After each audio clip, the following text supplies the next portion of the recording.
Tanzanie. La Cour vient de s'est déclarée compétente après la requête de la République démocratique du Congo contre le Rwanda, reconnu comme pays agresseur par plusieurs rapports à l'international. Après cette décision, la Cour va procéder à l'examen de fond de cette requête qui dénonce des violations graves des droits de l'homme et le Rwanda a 90 jours pour envoyer ses observations. Ceci dit, c'est une nouvelle victoire du leadership du chef de l'État, Félix-Antoine Tshisekedi, cette fois dans le domaine judiciaire. Expo universelle 2025 à Osaka au Japon. On en parlait hier et aujourd'hui, après Tokyo, la première ministre Judith Suminwa est arrivée à Osaka, qui se veut une vitrine actuellement mondiale dans les échanges économiques, mais aussi culturels. Chimène Dondo, Joe Patrick Koukou et Pompo Oumba ont signé ces reportages. Après Tokyo, la première ministre Judith Suminwa Tuluka poursuit sa visite officielle au Japon, avec une étape stratégique à Osaka. Une mission diplomatique et économique pour renforcer le lien entre la RDC et le pays du soleil levant. Avant son départ de Tokyo, la chef du gouvernement a visité l'ambassade de RDC, promettant de meilleures conditions de travail pour le personnel diplomatique. Elle a ensuite rencontré la diaspora congolaise, saluant son engagement et l'invitant à investir au pays. J'ai été rassuré en écoutant les propos de la première ministre sur l'état du pays, les besoins du pays, mais aussi également de ces soucis qu'elle a manifestés envers ce qui se passe à l'est du pays. Nous avons essayé de présenter la situation qui se passe ici au Japon de la communauté congolaise. Moi, personnellement, j'ai été venu ici pour le travail. J'ai travaillé 10 ans. J'ai une certaine expérience qui va me permettre que dans les années à venir, je rentre au pays pour aussi aider mon pays à pouvoir se développer avec l'expérience que j'ai acquise ici au Japon. Elle a l'essence de l'écoute et nous accordait vraiment le temps d'écouter ce qu'on avait à dire. Et en même temps, j'ai pu passer les messages car il y a trop de choses dans notre pays. Certes, on est ici, mais on n'est pas à l'abri parce que notre pays, c'est là où reposent nos cœurs. Alors, dans ce contexte, nous avons apporté ce qui était dans notre domaine, l'art de l'écrire, et nous avons écrit quelque chose. Ce qui est plus important pour nous, c'est le système éducatif.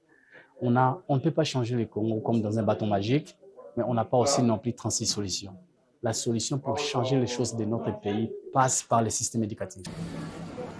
Osaka, Judith Suminwa participera au Forum économique RDC-Japon.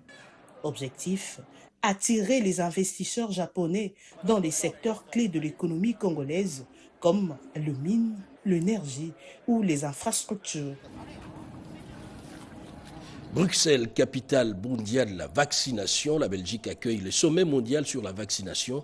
La République démocratique du Congo est également présente. Le ministre de la Santé, Samuel Roger Kamba, a présenté les réformes amorcées dans le cadre de la couverture santé universelle. Robert Ndaï pour les détails. Le sommet mondial sur la santé et la prospérité ouvert ce mercredi 25 juin 2025 à Bruxelles rassemble les chefs d'État et des leaders mondiaux sur l'importance de la vaccination. Le président de la République, Félix-Antoine Tshisekedi Tshilombo, est représenté à ces sommets de haut niveau par le ministre de la Santé publique, Dr Samuel Roger Kamba. L'objectif principal est de discuter des défis et des opportunités liées à la vaccination et comment celle-ci peut contribuer à la prospérité économique. Samuel Roger Kamba évoque le rôle crucial de vaccins dans la lutte contre les maladies infectieuses. On est ici justement pour cette grande réunion, cette grande conférence internationale de Gavi pour la levée de fonds pour lutter contre les maladies évitables par la vaccination. Et le président de la République, chef de l'État, Félix-Antoine Tshisekedi Tshilombo, m'avait demandé de le représenter ici et de dire au monde l'engagement de la République démocratique du Congo pour que tous nos enfants accèdent aux vaccins qui permettent d'éviter les maladies telles que la rougeole, la rubéole, les oreillons, toutes ces maladies évitables mais qui sont dangereuses et malheureusement handicapent énormément de nos enfants. Le représentant personnel du chef de l'État à ces sommets a insisté sur le fait que la vaccination ne doit pas seulement être aperçue comme une mesure de santé, mais comme un investissement dans l'avenir. Je dois ici mentionner que les efforts que nous avons faits Les résultats que nous avons obtenus, notamment avec la diminution très très sensible du nombre de cas de poliomyélite, montrent cet engagement du président de la République et ce message a été transmis ici. La présence du ministre de la Santé publique de la République démocratique du Congo au sommet mondial de Bruxelles renforce la voix de la RDC sur la scène internationale et surtout qu'elle est engagée à donner des résultats clairs et précis sur la couverture de santé universelle. Désormais, les paradigmes et tout autre en matière des textes qui régissent les comités provinciaux et locaux de sécurité, des textes que les acteurs concernés sont appelés à connaître. À Kisangani, le vice-premier ministre, ministre de l'Intérieur Jacques Chabani a présidé une formation des acteurs du comité local et sécurité. Bobo Anan Mokonzi.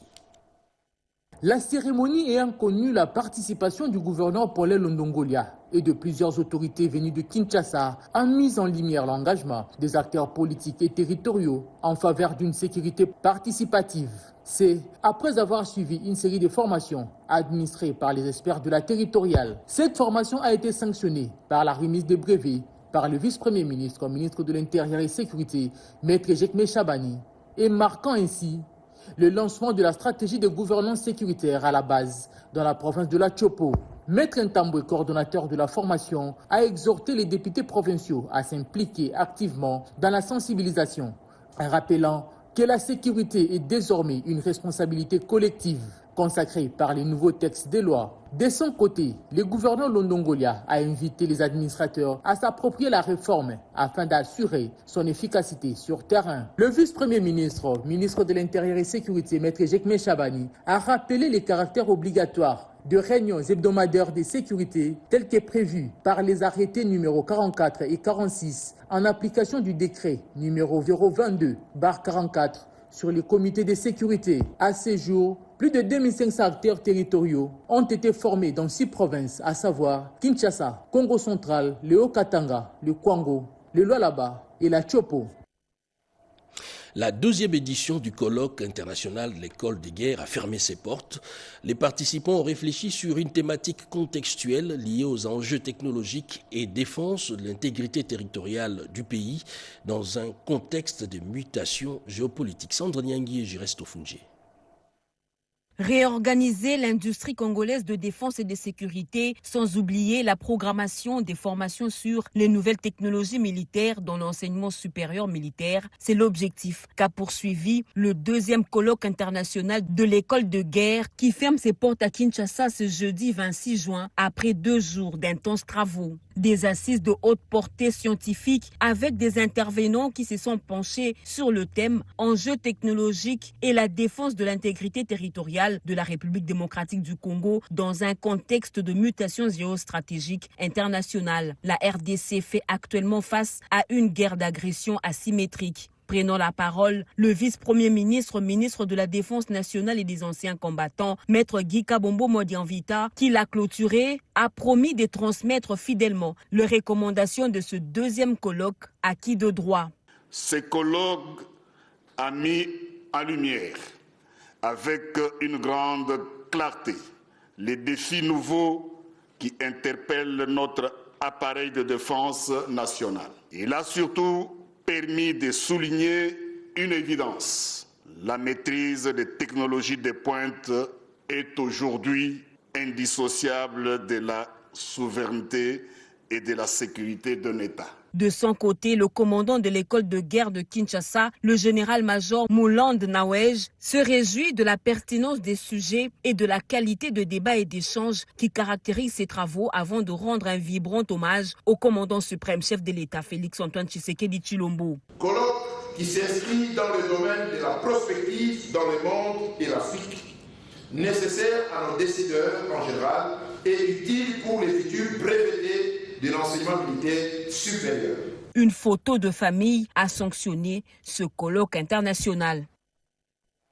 Après Bruxelles, voici l'étape de Paris. Le vice-premier ministre, ministre de la fonction publique, Jean-Pierre Liaou, a procédé au lancement de l'opération d'identification biométrique des agents de carrière affectés dans les missions diplomatiques. C'est un commentaire de Nadine Kilocho. Après Bruxelles, le vice-premier ministre en charge de la fonction publique, Jean-Pierre Liaou, a poursuivi à Paris l'opération d'identification biométrique des agents de carrière affectés dans les missions diplomatiques, marquant ainsi une nouvelle étape de cette réforme historique au cœur de la diplomatie congolaise. La diplomatie est un axe stratégique majeur dans la défense de la souveraineté d'un pays. Il est important que la diplomatie puisse toujours être considérée comme le chemin par lequel l'on peut obtenir une véritable paix. N'est pas diplomate qui veut. C'est ceux qui ont l'honneur de quitter la République pour venir nous représenter ici doivent nécessairement être les meilleurs. Parce qu'il s'agit de venir défendre nos intérêts, de venir défendre l'image de notre pays. Cette démarche vise à renforcer la maîtrise des effectifs, assainir le fichier des agents publics à l'étranger et assurer une gestion plus transparente et rigoureuse des ressources humaines conformément à la vision du chef de l'État Félix-Antoine Tshisekedi Tshilombo. Les personnels diplomatiques de la République démocratique du Congo aujourd'hui ont été identifiés, recensés de manière biométrique. C'est une première.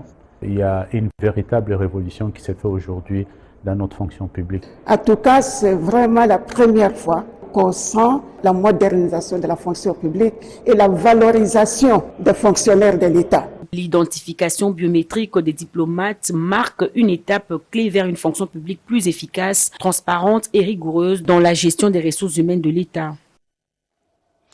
C'est une bonne nouvelle pour les personnels de l'administration publique. La paye du mois de juin est en cours.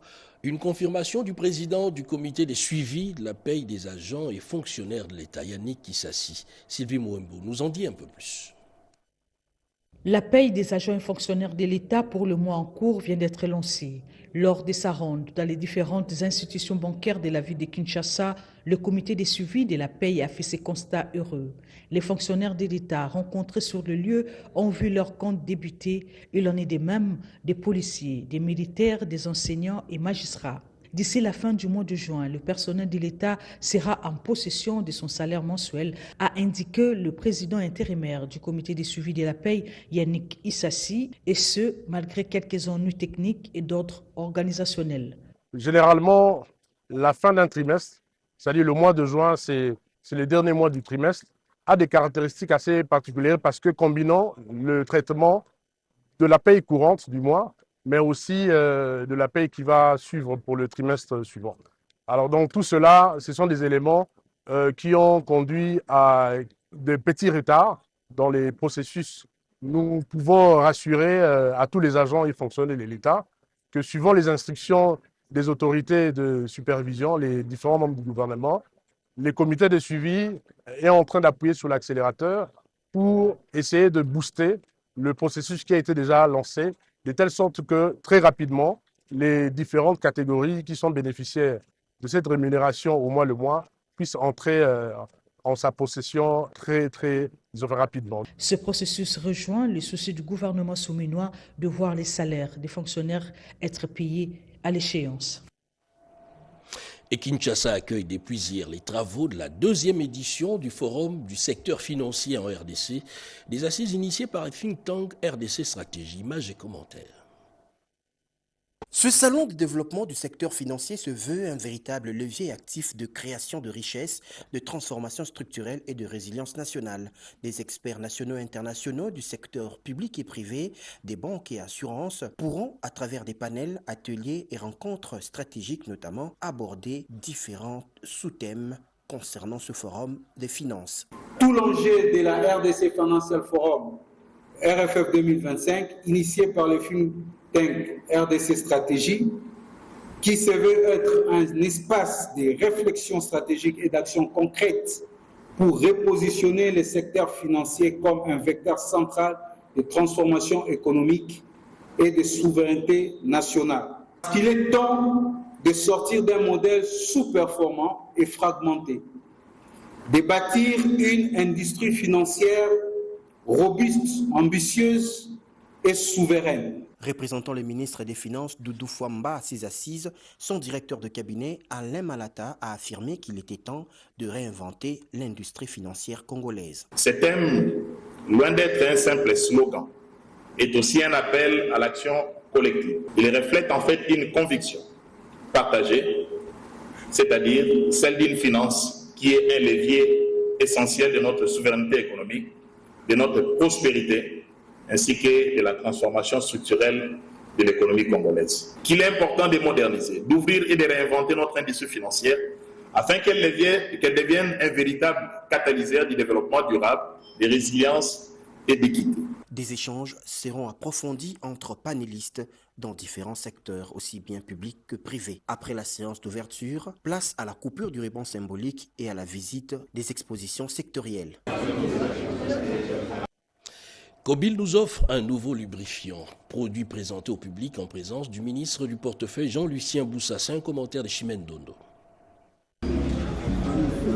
Le gouvernement congolais, par le biais du ministre du portefeuille, Jean-Lucien Boussatongwa, a présenté le nouveau produit lubrifiant dérivé du carburant raffiné en RDC.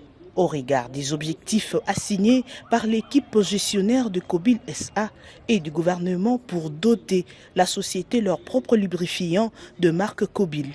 L'idée reçue par le gouvernement, assurer et pérenniser sa visibilité, mais aussi redorer l'image vis-à-vis de ses concurrents impliqués également dans les secteurs pétroliers. Le directeur général de cette entreprise du portefeuille de l'État, le professeur Placide Moutabunga, explique.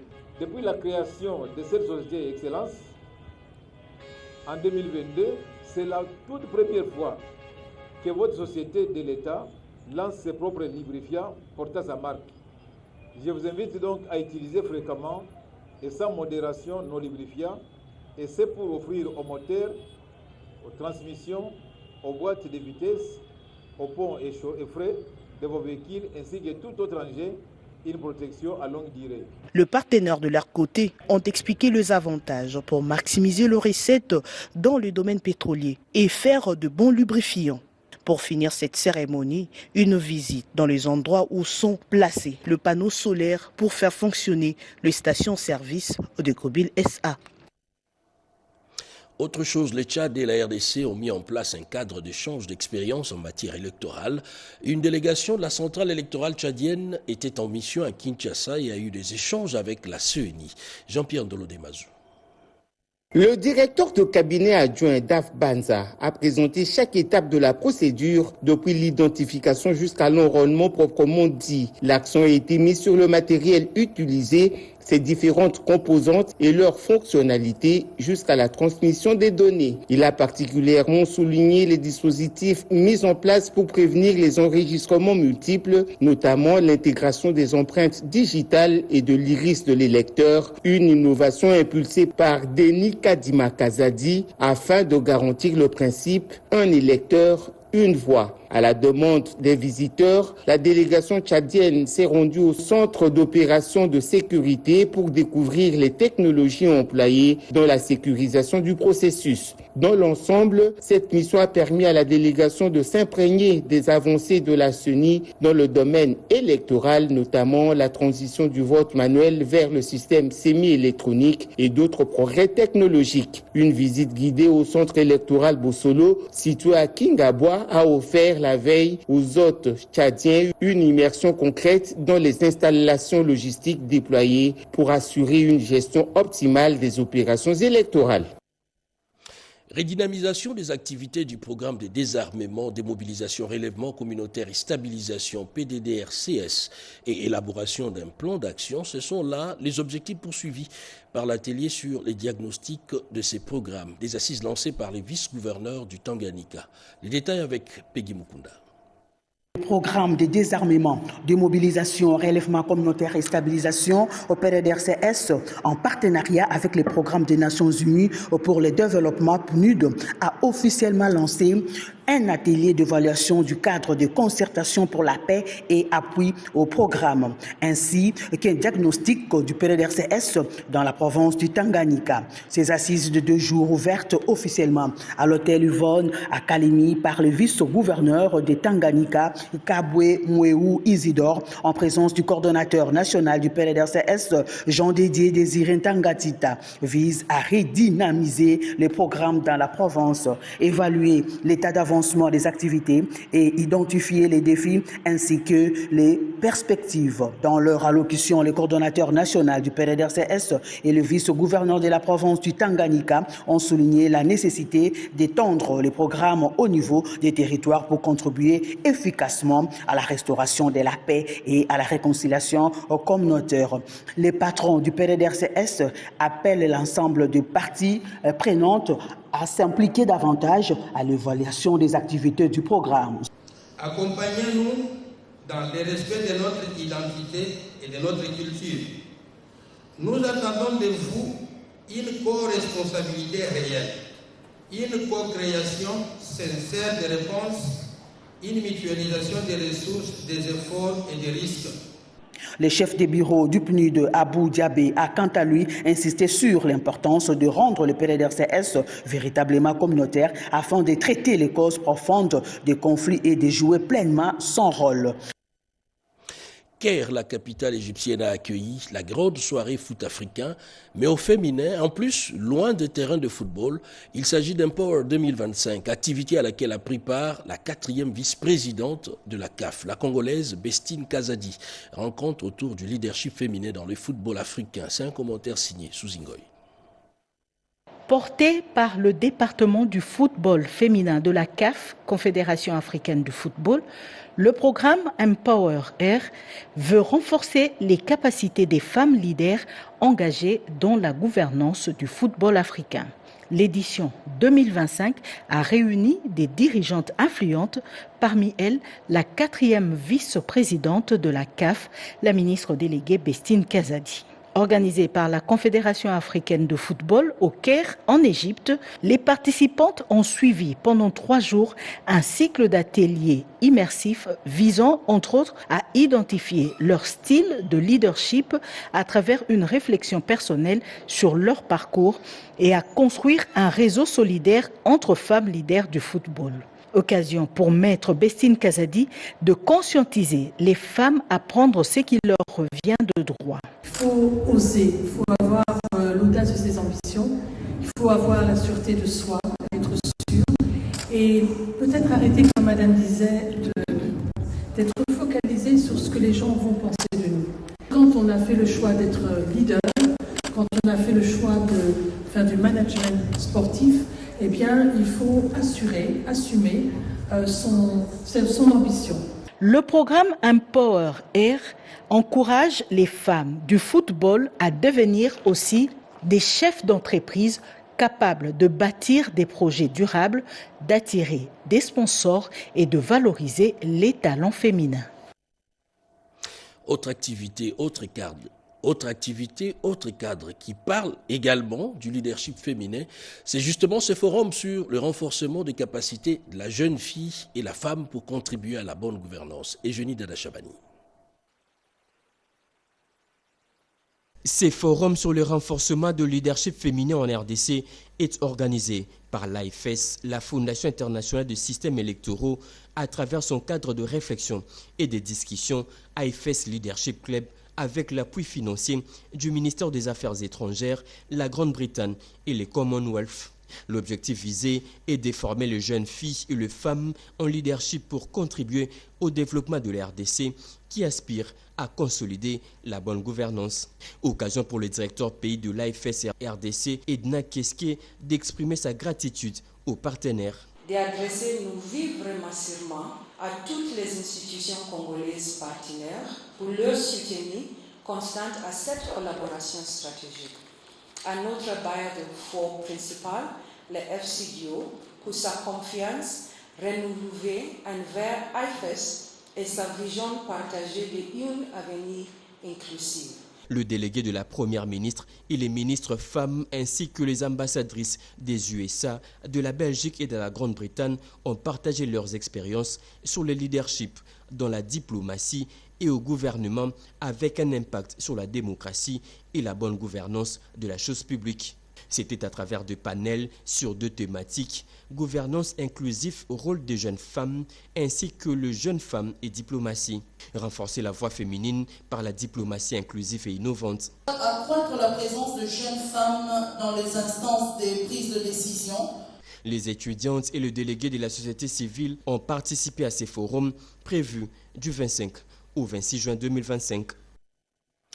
Une passerelle, bien plus un pont, est jetée dans les relations entre Kinshasa et Arusha en matière d'industrie pharmaceutique, mais aussi dans le domaine éminemment complexe des nanosciences. 2 professeurs de Nelson Mandela pour la science et la technologie d'Arusha en Tanzanie ont été reçus par le ministre de la Recherche scientifique Gilbert Kabanda. C'est un commentaire de Toto Céleste Songo. La mise en commun des connaissances dans le domaine des médicaments au centre des discussions entre le ministre de la Recherche scientifique Gilbert Kabanda et les 2 professeurs de l'institution africaine Nelson Mandela pour la science et la technologie basée en Tanzanie. Ces 2 chercheurs tanzaniens spécialistes en nanosciences sont intéressés par le médicament mis au point en République démocratique du Congo au laboratoire du CREPAT dans la commune de Limete en vue d'aider la population congolaise à développer les principes sur différentes maladies. Une recherche attestée par le ministre Gilbert Kabanda après les essais cliniques observationnels. Nous pensons que ce qu'ils vont nous communiquer comme technologie scientifique pourra sûrement, à travers CREPAT d'abord, à travers d'autres firmes pharmaceutiques congolaises, booster le développement de notre industrie pharmaceutique et au-delà de l'industrie pharmaceutique, de notre chimie en général, dans notre pays. Ici est de noter que ces médicaments en format nano ont la particularité d'être tellement minimes qu'ils sont capables de pénétrer le compartiment de l'organisme et d'atteindre rapidement et à forte dose leur cible. En outre, ils peuvent libérer en matière prolongée les molécules dans l'organisme. Ceci permettra de réduire la quantité de médicaments et le nombre de prises par jour. Et cette question, où en est-on avec les travaux de réhabilitation des infrastructures aéroportuaires dans la province du Kwilu? Eh bien, les responsables de la régie de voies aériennes sont arrivés sur place pour en parler avec l'exécutif provincial. D'autres précisions dans ces reportages. C'est une importante délégation de la province du Kwilu, conduite par Philippe Akamitunandolo, gouverneur de la province, accompagné du président de l'Assemblée provinciale, Claude Kompel-Mpassi, ainsi que 4 députés provinciaux.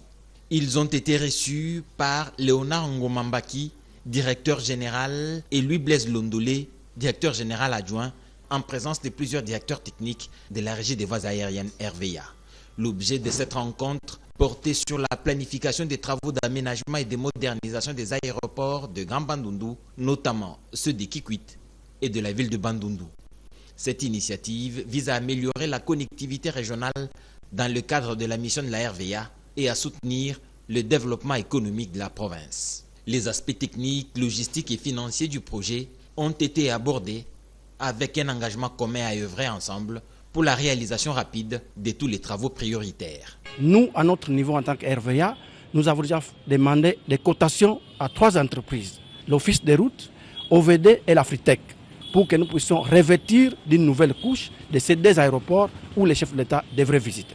Dans le cadre de 3e phase des BAD, de PPSA 3, nous avons prévu aussi que nous puissions construire les aéroports de Kikwit et de Bandundu.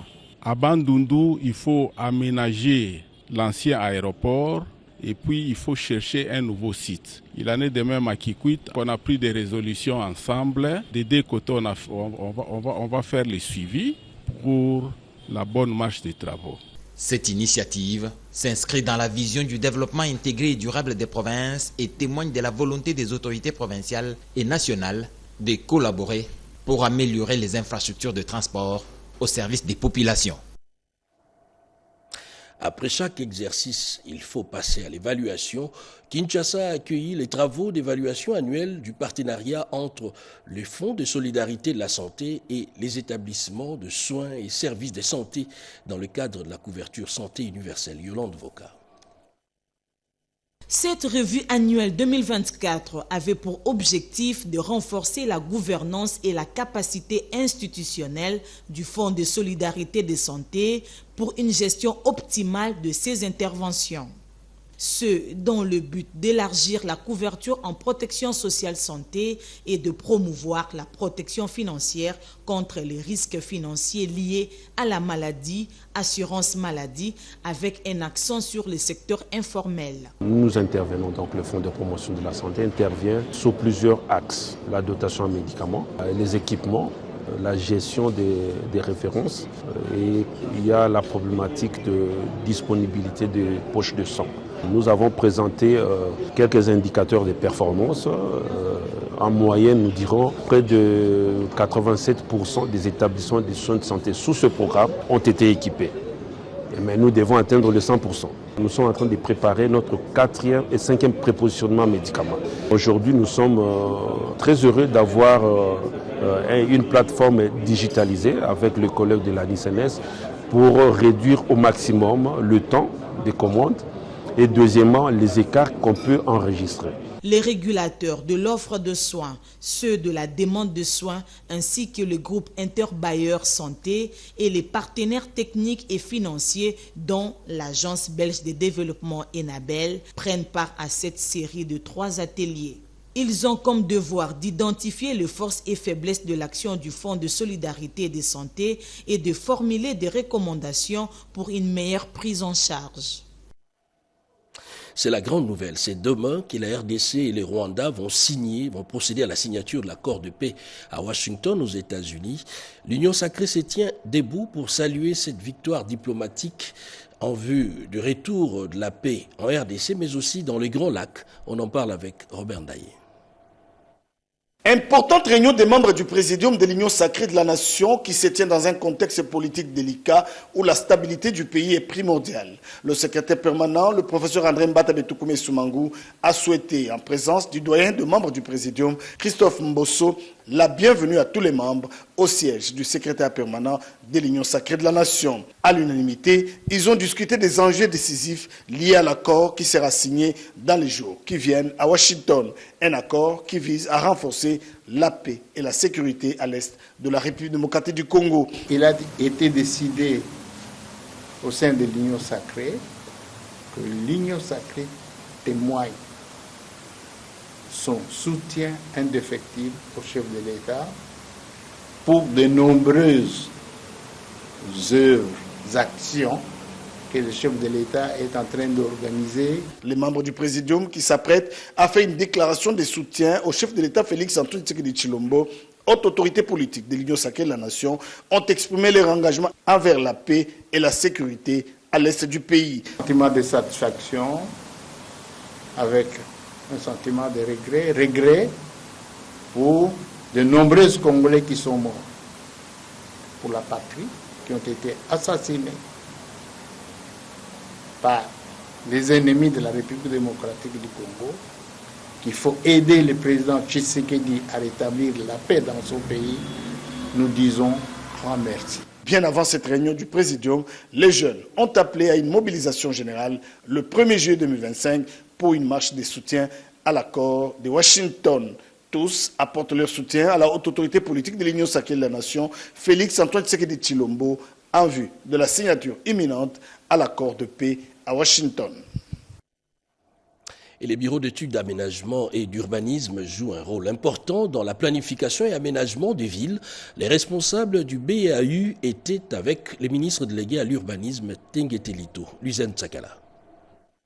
Les différentes missions assignées au bureau d'études d'aménagement et d'urbanisme ont été présentées au ministre en charge de la politique des villes, Didier Tinguete Lito, par le directeur général de cette institution. Du plan urbain de référence en passant par l'aménagement de la ville, M. Gabriel Kankonde a expliqué que ces plans sont conçus pour une période de 15 ans et reposent sur une approche stratégique et participative. L'aménagement de Lumumba-Ville a été également évoqué au cours de ces échanges. Cette agglomération, située au centre du pays et qui est à 1 heure de vol de plusieurs villes de la RDC. Ces échanges entre les deux parties ont permis d'aborder les difficultés rencontrées dans la mise en œuvre de nombreux projets pourtant prêts à démarrer. C'est une rencontre certainement qui va déboucher sur beaucoup de solutions qui ont été un goulot d'étranglement pour nous. L'administration, nous trouvons vraiment là un canal de faire passer un certain nombre de réflexions, un certain nombre de projets aussi. La collaboration entre les ministères délégués à l'urbanisme et les BAU se trouve ainsi renforcée par ces échanges entre le ministre Tenguete Lito en charge de la politique des villes et le staff du Bureau d'études, d'aménagement et d'urbanisme. C'est la grande information de ce soir. C'est demain que le Rwanda et la RDC vont procéder à la signature de l'accord de paix. Et sur place à Washington, les délégations des deux pays sont déjà arrivées. Giscard Koussema nous en parle dans ses reportages. Selon les programmes du département d'État américain, la signature de l'accord de paix entre la République démocratique du Congo et le Rwanda aura lieu ce vendredi 27 juin ici à Washington à 13h30 local. Il sera 20h30 à Kinshasa. C'est un programme très léger en présence du secrétaire d'État américain Marco Rubio, Madame la ministre d'État, ministre des Affaires étrangères de la RDC, Thérèse Kayipamba, et son homologue du Rwanda vont signer cet accord qui est censé mettre un terme à la guerre et obtenir le retrait inconditionnel des groupes armés. Ce texte, comme vous le savez, repose sur 4 piliers, à savoir le retrait des troupes rwandaises de la RDC, un cessez-le-feu global, l'engagement de ne plus soutenir les groupes armés, de plus des dispositions sur les désengagements et le désarmement et l'intégration conditionnelle des groupes armés non étatiques sont également envisagés. Selon plusieurs analystes rencontrés ici à Washington ainsi que des diplomates, il s'agit d'un texte très équilibré. La signature va marquer la fin de cette guerre essentiellement économique qui a duré plus de 30 ans en République démocratique du Congo. Une rencontre bilatérale est prévue à l'issue de cette signature entre la chef de la diplomatie congolaise et son homologue américain.